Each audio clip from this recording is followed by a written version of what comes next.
Darrell Rideaux with WeAreSC.com, and welcome to the first edition of Film Session. With National Signing Day 2 days away, December 19th, I thought we'd take this opportunity to evaluate some of the key prospects that USC has targeted during this recruiting campaign.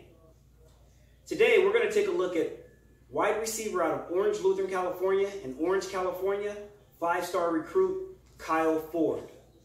Although Kyle is currently recovering from an ACL injury that he experienced during his football season in October, make no doubt about it, this kid is an impact player, and let's dive in a little deeper to see just how he will fit in Cliff Kingsbury's air raid attack. With National Signing Day, the early signing, December 19th, let's take a look at Kyle Ford. Considering that he was injured his senior year, tearing his ACL in October, I thought we'd take a look at his junior year. And let's take a look at how Cliff Kingsbury may use him in this USC air raid offense.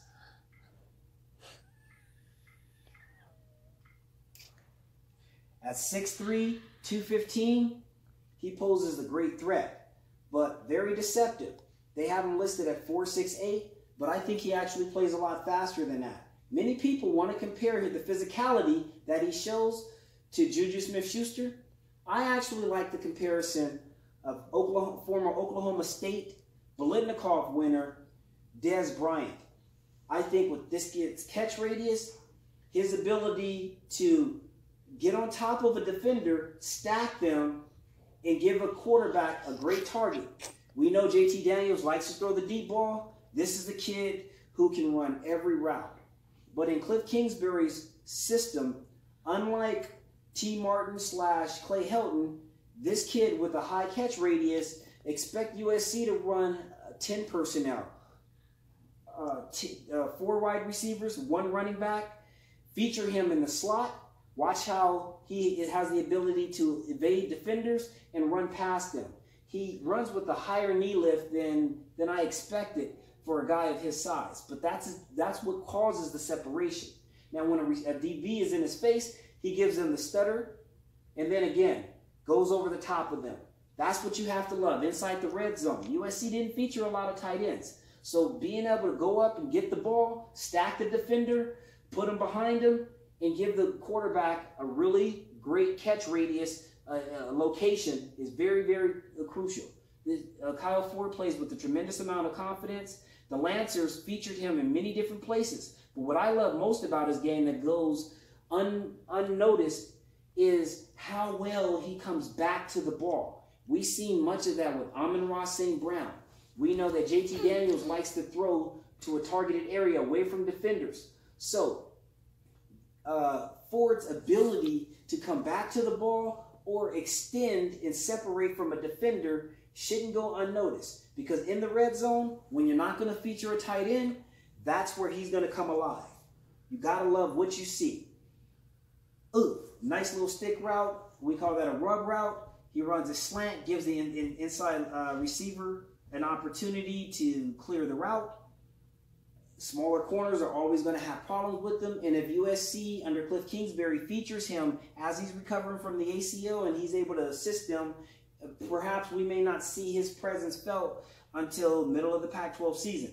But once he does get healthy and he's able to come back and make an impact, expect him to play in that slot position where he may be lined up against safeties, smaller safeties, and slower linebackers. I love this guy, Kyle Ford, opposite of Michael Pittman Jr. Perhaps in some regards, you might move Tyler Vaughn, a very smart, savvy wide receiver, move him to the slot alongside Amon-Ra St. Brown. Now you have a potent 4 wide receivers. Who are you going to contend with? They run him in the Lancers of Orange Lutheran ran him in fly series. So there's a lot you can do with him in this offense. That tells me he's a cerebral player. He understands multiple positions. Again, always looking back for the ball, puts himself in a position between him, it puts the defender between the quarterback and himself, always stacking, causing a lot of frustration. But it's his ability to, again, he runs really crisp, sharp routes. That's a nice 8 route, a post route, skinny post. Inside the red zone, this is where he seems to come alive. But again, I love him most because when he runs that speed out, he comes back downhill. When he comes across the field, he has the ability to separate from defenders. Where did we see that crossing route before in a Clay Helton offense? Against Texas. We saw Amon-Ra St. Brown run that several times. Again, here's that stick route. Inside, skinny post. Give a guy like JT Daniels a nice target. Nice route. You can tell he was taught very well. Stemmed the receiver, stacked him, made the receiver think that he was running that quick slant. I mean, that fade route, came back to an inside slant.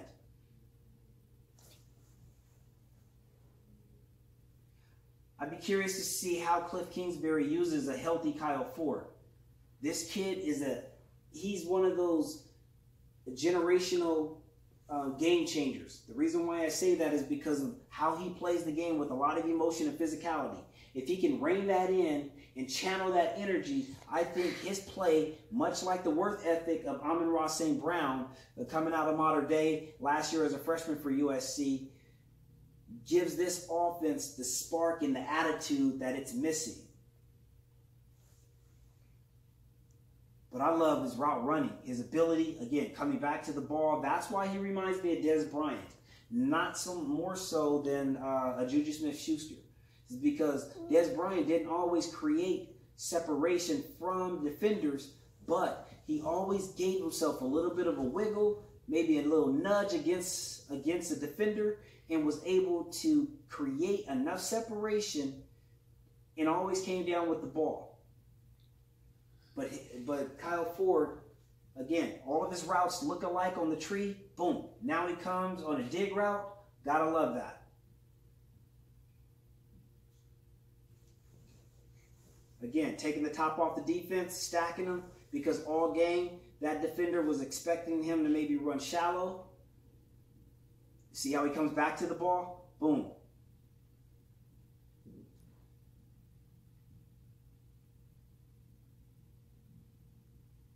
At 6'3", 215 pounds, you wonder if he can control his weight, maybe come down, play about 205, especially coming, rehabbing from a knee injury. He is one who would benefit from strength and conditioning program at USC.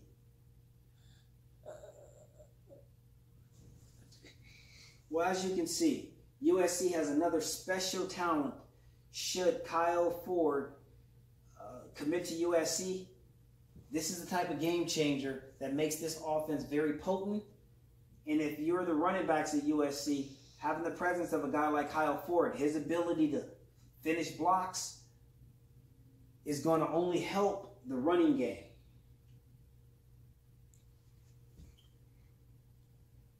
Well, that concludes our edition of WeAreSC.com film session.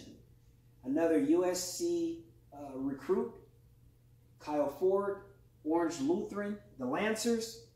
He's a special kid. Coming to USC, again, is going to make this offense very potent, very difficult to match up. Who are you going to double team? He poses such a great threat.